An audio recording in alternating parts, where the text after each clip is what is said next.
Section 15 of Hindu Marriage Act, which provides remarriage of divorced persons and provides certain conditions, and those conditions which are like marriage has been dissolved or as per the provision of Section 13.13.1, Section 13.1a, Section 13b, or Section 13.2. So, according to these provisions, any marriage which is dissolved under a decree of dissolution of marriage as per the above sections, a remarriage of a divorced person could be possible. And besides that, there should not be any right of appeal against the said decree. So time has expired for filing an appeal, or in the case of the appeal has been dismissed. And regarding that, we would like to discuss a leading case, that is Lata Kamath versus Bilas, and it is a case of 1989, and this judgment delivered by Supreme Court, where it was held that Section 15 provisions are available to all decrees passed under Section 11, 12, and 13. And in another leading case, that is Kadambini versus Roshan Lal in 1990, the Madhya Pradesh High Court expressed that remarriage during pendency of appeal against the decree of divorce was invalid. And now we'll discuss the provision of Section 16, which deals with legitimacy of children. So, the provision of legitimacy of children, regarding that children born out of marriages declared void and voidable under Section 11 and 12 are legitimate.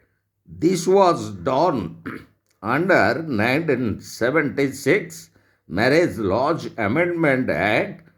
They will inherit the property of their parents only, but where a decree of nullity is refused or not opted by either party to such marriage, the children would be entitled to inherit the property.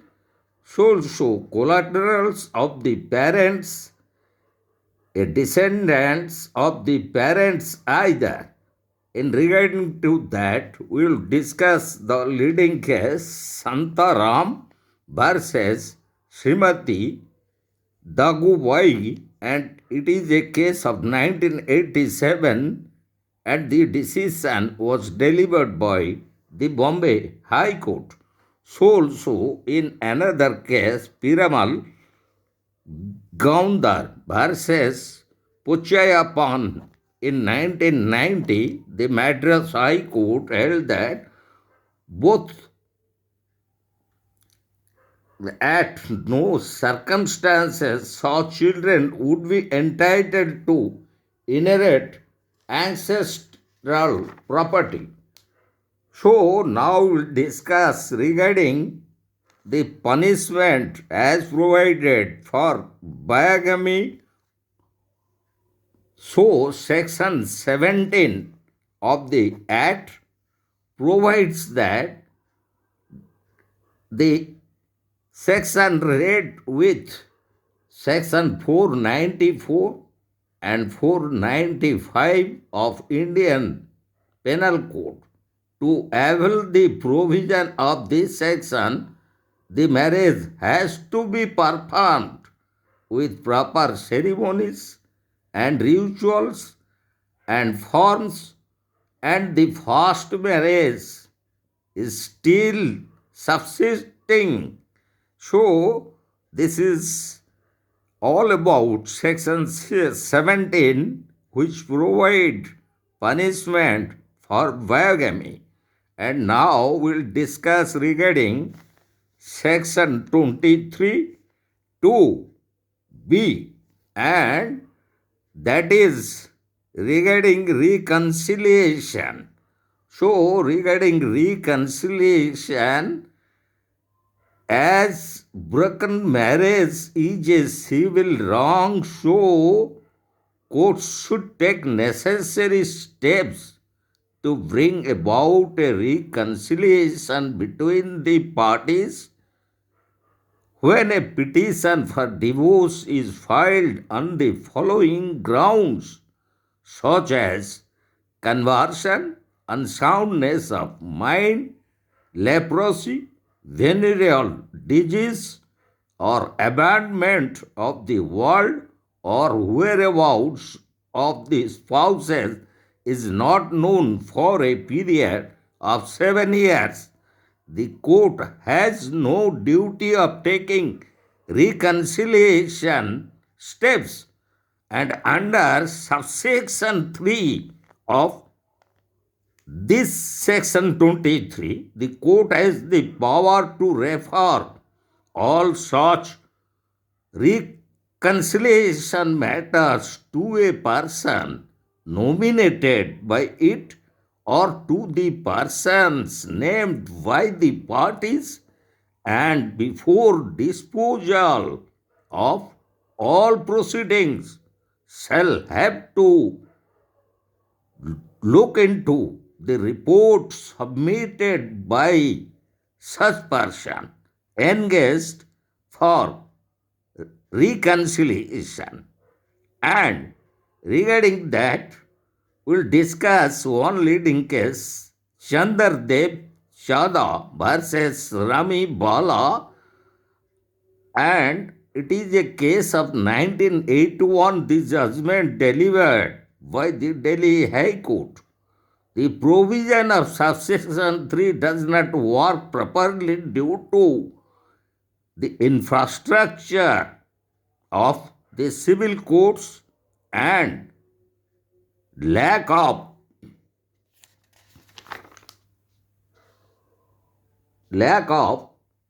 identifiable set of persons or organizations due to the absence of any such either in the statute or in the rules.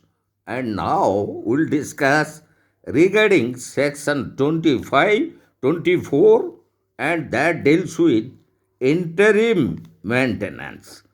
And it provides interim maintenance and expenses of the proceedings to either spouses. This relief is available to both the wife and the husband. An application for temporary maintenance under this section is to be considered on the following grounds. One is the status of the parties to marriage, legitimate needs of the claimant, the own income of the claimant, income of the respondent, and the fifth one, number of persons required to be maintained, must be observed before allowing any interim maintenance by the court. The relief provided in this section applies to parties even if their marriage is invalid or illegal. Even in cases of judicial separation, petitions on the grounds of adultery or any other marital offenses, the parties are entitled to interim maintenance. Under this section, only the parties entitled for temporary maintenance for itself, not for the children, as it was a decision delivered in the leading case of Purushottam versus Pushpa in 1982 by the Odisha High Court. So also in the leading case Pradeep versus Sailja 1989 by the Delhi High Court. So also in Laxmi versus Ajodhya Prasad in 1991 and last leading case Rajya Laxmi versus Sankar Prasad in 1995 by the Andhra Pradesh High Court. So now we'll go to the quantum of maintenance, and regarding quantum of maintenance, the claimant is entitled to receive only that much which would suffice for his maintenance, his or her maintenance, and is needed to bear the cost of the proceedings. The amount must be reasonable and in keeping with the financial resources of the respondent. Interim maintenance cannot be denied even if the wife received financial assistance from relatives, friends, or elsewhere. Interim maintenance would not be allowed where the very factum of marriage is denied by the respondent.